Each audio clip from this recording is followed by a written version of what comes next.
ராயன் திரைப்படத்தோட free ticket டெய்லியும் ஒருத்தருக்கு ஃப்ரீயாக கொடுக்கப்படுகிறது. அதுக்கு நீங்கள் என்ன பண்ணணும்னா, மேலே தெரிகிற இன்ஸ்டாகிராம் ஐடிக்கு ஃபாலோ பண்ணிவிட்டு #ராயன் அப்படிங்கிற ஒரு மெசேஜை லீவ் பண்ணணும். நீங்களும் சன் பிக்சர்ஸ் மாசான பிளான் வந்து வச்சுருக்காங்க. இதனால் ராயன் திரைப்படத்துக்கு மிகப்பெரிய ப்ரொமோஷன் கிடைக்க வாய்ப்புகள் இருக்குது. ஸோ இதை பற்றி டீட்டெயிலாக தான் பேச போகிறோம். அதாவது ராயன் திரைப்படத்தோட ட்ரெய்லர் நாளைக்கு வந்து பிரம்மாண்டமாக ரிலீஸ் ஆக போகிறது. இந்த திரைப்படம் வந்து இன்னும் வந்து 10 நாள் வந்து ரிலீஸ் ஆக போகிறது. அதனால் பெருசாக வந்து ப்ரொமோஷன் தேவை.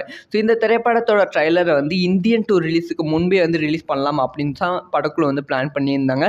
ஆனால் படத்தோட இன்னொரு டீம் வந்து இல்லை, இந்தியன் 2 ரிலீஸ் ஆகிட்டு அப்புறமா ரிலீஸ் பண்ணலாம். ஏன்னா வந்து இந்தியன் 2 கூட வந்து இந்த படத்தோட ட்ரைலரே வந்து இன்டர்வல் டைமில் வந்து நம்ம போடலாம். பெரும் ப்ரொமோஷனாக வந்து இந்த படத்துக்கு வந்து இருக்கும் அப்படி சொல்லி தியேட்டர் சென்சார் சர்டிஃபிகேட்டும் இந்த ட்ரைலருக்கு வந்து வாங்கியிருக்காங்க.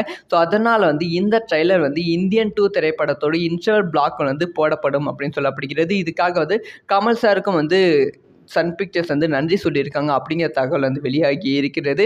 அதனால் ட்ரைலர் ரிலீஸ் ஆகிட்ட அப்புறமா ட்ரைலரை வந்து இங்கே தேட்டரில் பார்க்க வாய்ப்புகள் ரொம்ப அதிகமாக இருக்கிறது. ஸோ இதை பற்றி உங்களோட ஒப்பீனியன் என்ன அப்படிங்கிற விஷயத்த மறக்காமல் கமெண்ட் பண்ணுங்கள்.